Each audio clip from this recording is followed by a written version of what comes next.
দেশে mobile phone ব্যবহারকারীদের মধ্যে আলোচনা এবং উদ্বেগের জন্ম দিয়েছে NEIR, national equipment identification register.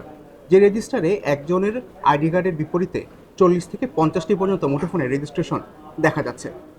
এসব বিষয় নিয়ে কথা বলতে প্রথম আলোর বার্তাকক্ষ থেকে আপনাদের সামনে হাজির রয়েছি আমি এস আল আরিফিন, আর আমার সঙ্গে রয়েছে প্রথম আলোর হেড অফ ডিপ নিউজ রাজীব আহমেদ।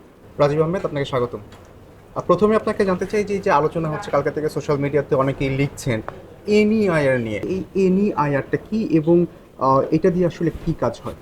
মোবাইল ফোনগুলো নিবন্ধনের একটা ব্যবস্থা, যেটা 2021 সালে তৎকালীন আওয়ামী লীগ সরকার চালু করার চেষ্টা করেছিল, কিন্তু শেষ মুহূর্তে সেটা বাতিল করে দেওয়া হয়। অনেক জনভোগান্তি হবে, ফোন কীভাবে রেজিস্টার করবে এটা নিয়ে ঝামেলা তৈরি হবে, এইসব নানা বিভ্রান্তির কারণে তখনকার মন্ত্রী মোস্তফা জব্বার সাহেব এটা এগিয়ে নিলেও ঠিক চালুর আগ মুহূর্তে সরকারের উচ্চ পর্যায় থেকে এটা বাতিল করে দেওয়া হয়। ওই ব্যবস্থাটাই এখন চালু করছেন ফয়েজ আহমেদ তৈয়ব, যিনি সব প্রধান উপদেষ্টার বিশেষ সহকারী, ডাক ও টেলিযোগাযোগ মন্ত্রণালয়ের দায়িত্বপ্রাপ্ত। এই এনইআই-এর ব্যবস্থায় আপনার বলা হচ্ছে যে কোনো বিদেশ থেকে যে অবৈধভাবে ফোনগুলো আসে সেগুলো দেশে চালু হতে পারবে না। কারণ হলো আপনার এই সকল বৈধ ফোন এই ব্যবস্থায় নিবন্ধনকৃত থাকবে, এবং যদি কোনো ফোনের অবৈধ হয় সেটা চালু করতে পারবে না। ফোন যদি নকল হয়, একাধিক আইএমই নাম্বার যুক্ত হয়, সেই ফোনগুলো আসলে চলবে না। এটার উদ্দেশ্য হলো, সরকারের পক্ষ থেকে বলা হচ্ছে যে ট্যাক্স ফাঁকি রোধ, কারণ এই অবৈধ ফোন আমদানির ফলে বড় অঙ্কের কর ফাঁকি হয়।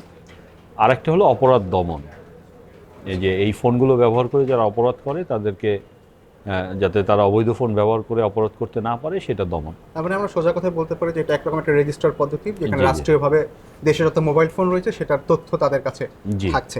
আচ্ছা, আমরা দেখতে পেলাম যে একজনের আইডি কার্ডের বিপরীতে 30 থেকে 40টি বা 50টিরও বেশি মোবাইল ফোনের রেজিস্ট্রেশন আছে, এবং এটা নিয়ে গতকালকে থেকে সোশ্যাল মিডিয়াতে অনেক রকমের আলোচনা হচ্ছে, সমালোচনা হচ্ছে।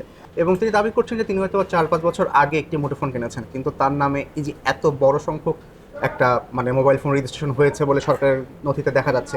তো এইটা আসলে কেন দেখাচ্ছে? আমার মানুষেরই বা করণীয়টা কি আসলে? অনেকেই কালকে ফেসবুকে স্ট্যাটাস দিয়েছেন, এবং আমরা প্রথম আলোতে একটা রিপোর্টও করেছি আজকে প্রথম পাতায়।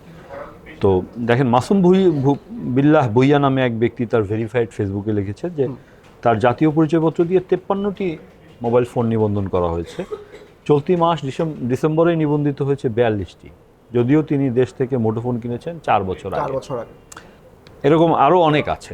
আমাদের অফিসে একজনের নামে 20-21টা ফোন দেখা গেছে। তো আমরা নিবন্ধন করে তারপর যাচাই করে দেখেছি। তো এটার কারণ হিসেবে দুটো ব্যাখ্যা, আনুষ্ঠানিকভাবে একটা ব্যাখ্যা দিয়েছেন ফয়েজ আহমেদ তৈয়ব। তিনি বলেছেন যে মোবাইল কোম্পানিগুলোর কাছ থেকে তারা প্রচুর ডেটা নিয়েছেন এই এনইআই-এর ব্যবস্থাটাকে চালু করতে। মোবাইল কোম্পানিগুলো যখন হিস্টোরিক্যাল ডেটা দিয়েছে তখন সেটা স্থানান্তর করেছে, সেই ডেট দেখাচ্ছে, যে কারণে একজন মানুষের কাছে নামে অনেকগুলো ফোন দেখাচ্ছে। ধরেন আপনি একটা সিমের মালিক, ওই সিমটা যত ফোনে আপনি এ যাবৎকালে ব্যবহার করেছেন সবগুলোই আপনার নামে দেখাচ্ছে। এখন বিটিএসসির কাছেও আমরা এই বিষয়ে আলাপ করেছি, জিজ্ঞাসা করেছি, তারা বলেছে, তারাও একই ব্যাখ্যা দিয়েছে। আবার দেখা যাচ্ছে একজনের নামে 2-3টা সিম বা 5টা সিম। আপনি জানেন একসময় 15টা সিম পর্যন্ত রেজিস্টার করা যেত, যেটা এখন 5টায় নামায় আনার কথা বলছে সরকার। তো ওই সিমগুলোর বিপরীতে যত ফোন আপনি একবার ওই সিমটা ব্যবহার করেছেন, ওই ফোনে সবগুলো ফোন রেজিস্টার্ড হয়ে গেছে। কিন্তু আমরা কিন্তু এমন মানুষের কথা জানি যারা হলো গিয়ে তাদের সিম কিন্তু গত 2-3 বছরে 1-2টা ফোনেই বা অনেক দিন ধরেই 1-2টা ফোনেই ব্যবহার করছেন। আমি আমার ব্যক্তিগতভাবে বলতে পারি, আমার সিম এবং ফোনে খুব বেশি ব্যবহার হয় না। আমার নামে সিম আছে 2টা, আমি এটা যাচাই করেও দেখেছি। এখন সমস্যা হলো ওই মানুষগুলোর নামে ডিসেম্বর মাসে কেনা দেখাচ্ছে যে তিনি 42টা ফোন কিনেছিলেন। মাসুম বিল্লাহ ভুইয়া, হ্যাঁ, ডিসেম্বর মাসে উনি কেন 42টা ফোন? আবার যদি স্থানান্তরের সময় যদি সব এখনকার ডেট দেখায়, তাহলে অতীতের গুলো কিভাবে আসলো? সবই তো এখনকার ডেট দেখানোর কথা। এই যে বিভ্রান্তিটা বা এই যে অস্পষ্টতা, এটা রয়ে গেছে। এই অস্পষ্টতার কারণেই মানুষ আসলে মূলত আতঙ্কে ভুগছে। আচ্ছা, আমি যদি আপনাকে জিজ্ঞাসা করি যে এই যে এনইআইআর যে পদ্ধতিটা, এটা সচল করার পরপরই প্রায় 11 লাখ সিম সাময়িকভাবে বন্ধ হয়ে গিয়েছিল এবং পরে সচল হয়েছে। আমাদের প্রতিবেদনে এটা আজকে জি, এসেছে। জি। তো বিটিআরসি বলছে যে ডেটা আপডেটের কারণে বা এই ক্ষেত্রে পরীক্ষা নিরীক্ষার কারণে আসলে এমনটা ঘটেছে। তো একজন সাংবাদিক হিসেবে আপনার পর্যবেক্ষণ কি, সরকার যদি পর্যাপ্ত পরিমাণে প্রস্তুতি না নিয়ে বা পর্যবেক্ষণ না করে তারা যে এই প্রক্রিয়াটার মধ্যে গেছে, তো এটা কি গ্রাহকদের ভোগান্তিতে ফেলছে কিনা? দেখেন 11 লাখ সিম বন্ধ হয়ে গেছে, এটা আমরা আমাদের রিপোর্টেই আমরা দেখলাম, আমরা লিখেছি। সেটা হলো আমরা মোবাইল কোম্পানিগুলোর সাথে আলাপ করেছি, তারা আনঅফিসিয়ালি বলেছিল। পরে বিটিআরসির সঙ্গে আমরা যোগাযোগ করেছি, তারাও আনঅফিসিয়ালি বলেছে যে 11 লাখ সিম বন্ধ হয়ে গিয়েছিল। যখন গ্রাহকরা কমপ্লেন করা শুরু করলেন মোবাইল কোম্পানিগুলোর কাছে, মোবাইল কোম্পানিগুলো তখন বিটিআরসির সঙ্গে যোগাযোগ করলো যে এরকম সিম বন্ধ হয়ে যাওয়ার। তো এটা হলো কারিগরি বিষয়। পরে বিটিআরসি কী করেছে, সিমগুলো সব রেস্ট্রিকশন তুলে নিয়ে সেটা চালু করে দিয়েছে, সচল করেছে আবার। সচল করেছে। তো এই যে মানুষরা ভোগান্তি পড়লো, যে কোনো বিষয় হলো একটা, আপনি জানেন যে টেলিযোগাযোগ এখন জরুরি সেবা। এই সেবা নিয়ে আপনি যখন কোনো কাজ করবেন, কোনো পরীক্ষা নিরীক্ষা করবেন, নতুন ব্যবস্থা চালু করবেন, আপনি আসলে এটা নিজেদের মতো করে ব্যাপকভাবে পরীক্ষা নিরীক্ষা চালিয়ে তারপরে এটার সফল হয় কি না, এটার কি কি সমস্যা দেখা দেয় সেটা যাচাই করে সেই সমস্যাগুলো সমাধান করে তারপরেই না আপনি এটা চালু করবেন। আপনি দেশের একটা টেলিযোগাযোগ সেবার ভিতরে আপনি 11 লাখ সিম বন্ধ করে দিলেন, এটা আসলে কোনোভাবেই গ্রহণযোগ্য নয়। আপনি জানেন যে এটা চালুর সময় ক্ষেত্রে, এনইআইআর ব্যবস্থা চালুর ক্ষেত্রে মোস্তফা জব্বারের সময় একটা টেস্ট হয়েছিল। এবার কিন্তু কোনো টেস্টও হয়নি, এবং সেটা আমাদের বিশেষ সহকারী নিজেই তার ফেসবুক স্ট্যাটাসে বলেছেন যে এবার টেস্ট হয়নি। উনি একটা নির্দেশ দিয়েছেন যে যাতে টেস্ট করা হয়। কিন্তু প্রশ্ন হলো যে আগে কেন টেস্ট করা হলো না? এই যে মানুষগুলোকে ভোগান্তি দিল এবং এই মানুষের মধ্যে যে বিভ্রান্তিটা তৈরি হলো, এই যে 40-50টা ফোন, আপনি জানেন যে এই ফোনগুলো যদি আপনার নামে যদি একটা ফোন থাকে, সেই ফোন দিয়ে যদি কোনো অপরাধ হয়, আপনার দায়ী হওয়ার আশঙ্কা থাকে, আপনার ফেঁসে যাওয়ার আশঙ্কা থাকে। তো সেটা তো সরকারের আসলে অনেক যাচাই বাছাইয়ের পরে তারা তো তাড়াহুড়া করে এটা চালুই বা কেন? আচ্ছা, আমি একটু আসতে চাই আসলে মুঠো ফোনের দামের দিকে। আমরা দেখেছি যে বাজারে দুই রকমের ফোন পাওয়া যায়। কোনোর একটা দাম কম, যারা বলছে যে একটা ব্যাগে করে নিয়ে আসা বা অবৈধ পথে নিয়ে আসা, আরেকটা হচ্ছে অফিসিয়ালি আসা বা অফিসিয়াল ফোনের দামটা বেশি। তো এখন যদি এনইআইআর চালু হয়, সরকার যদি বাস্তবায়ন করতে পারে, তাহলে এই অবস্থায় কি মুঠো ফোনের দাম কমবে? দেখেন, এখানে আমি একটু ব্যাকগ্রাউন্ডটা বলে নিই যে এনইআইআর ব্যবস্থা চালুর কেন উদ্যোগ নেওয়া হয়েছিল। এটা কিন্তু মোবাইল কোম্পানি যারা মোবাইল ফোন তৈরি করেন বা সংযোজন করেন, বাংলাদেশে বেশ কিছু কারখানা হয়েছে, 9 থেকে 10টি কারখানা হয়েছে। এবং স্যামসাংয়ের যে ফোন এখানে বাংলাদেশে সংযোজিত হয়, এই কোম্পানিগুলো কিন্তু আপনার সরকারকে 2021 সালের আগে সরকারকে চাপ দিয়েছিল যে আমরা এদেশে কারখানা করেছি এবং আমাদের সুরক্ষার জন্য, মানে তারা যাতে প্রাইস ভালো রাখতে পারে, এই কারণে ব্যবসায়িক সুরক্ষার জন্য বিদেশ থেকে আনা মোবাইল ফোনের উপরে কর বাড়িয়ে এটা 58% ছিল। এটা পরে মোট করভার এটা 61% করা হয়েছিল। মানে ওই সময় 68% ছিল এবং এই বছর এটা দাঁড়িয়েছিল 61, মানে অনেক বাড়িয়ে দেওয়া হয়েছিল। এখন একটা ফোনের দাম যদি 1 লাখ টাকা হয়, তাহলে সেটা আপনার ট্যাক্স পড়বে কত? প্রায় 60,000 টাকা। এই যে বিপুল পার্থক্য, এই অন্যান্য দেশের সঙ্গে আমাদের দেশের যে পার্থক্য তৈরি হলো, এর ফলে কিন্তু স্মাগলিং অনেক বেড়ে গেল। কি করে? বিদেশ থেকে আসার সময় একজন ব্যক্তি 2-3টো করে ফোন নিয়ে আসে, সেটা রেস্ট্রিকশনের একটা চেষ্টা হলো, খুব বেশি সফল হওয়া যায়নি।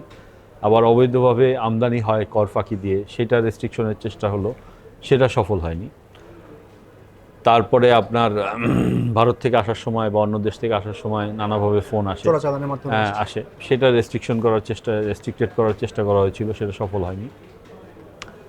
তখন এই কোম্পানিগুলো সরকারকে বলল যে এনইআইআর ব্যবস্থা চালু করেন। টোটালটা কিন্তু ওই কোম্পানিগুলোর চাহিদা, তাদের স্বার্থের জন্য। এখন দেখেন আপনি, তারা দেশে ফোন তৈরি করছে, তাদেরকে যখন আপনি 61% কর আরোপ করে দিলেন বিদেশি ফোনের সাথে, বিদেশি ফোনের দাম অনেক বাড়ায় দিলেন, তখন কিন্তু তাদের দেশি তৈরি করা ফোন কিন্তু দাম বাড়ানোর সুযোগ তৈরি হলো। তার ফলে কি হলো? বাংলাদেশের স্মার্টফোনের দাম কিন্তু বাংলাদেশে অনেক বেশি, আশপাশের অনেক দেশের চেয়ে। সে কারণে কিন্তু ওইসব দেশ থেকে ফোনগুলো চলে আসে। এখন এই যে ফোন চলে আসে, এটা হলো কাস্টমসের সমস্যা। উনি কাস্টমস থেকে চোরাচালান ঠেকাতে পারেন না, কর ফাঁকি দেওয়া ঠেকাতে পারেন না। সরকারের একটা ব্যবস্থা কিন্তু কাস্টমসে আছে এটা ঠেকানোর জন্য, সেটা ব্যর্থ হলো। ব্যর্থ হওয়ার কারণে এখন আপনি এনইআইআর চালু করলেন।